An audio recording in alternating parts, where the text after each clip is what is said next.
సమస్యల మీద చేపట్టిన భారత్ బంద్ను విజయవంతం చేయాలని కోరుతూ నెల్లూరు జిల్లా రైతు కూలీ సంఘం కార్యదర్శి జి సునీత ఆధ్వర్యంలో రాపూర్ పట్టణంలో పాత బస్టాండ్ నుంచి ఆర్టీసీ బస్టాండ్ వరకు అఖిల భారత గ్రామీణ బంద్ కార్యక్రమాన్ని నిర్వహించారు।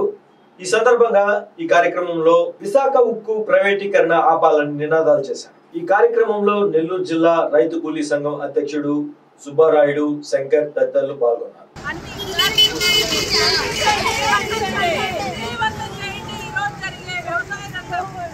సమస్యల మీద జరిగే భారత్ బంద్ను గ్యారంటీ చట్టాన్ని కల్పించాలి,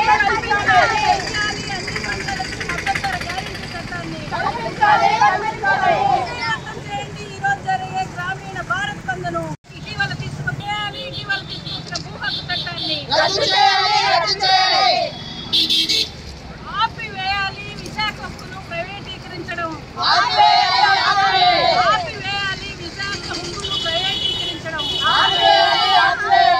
విజయవంతం చేయండి। ఈ రోజు వ్యవసాయ రంగ సమస్యల మీద జరిగే భారత్ గ్రామీణ బంద్ను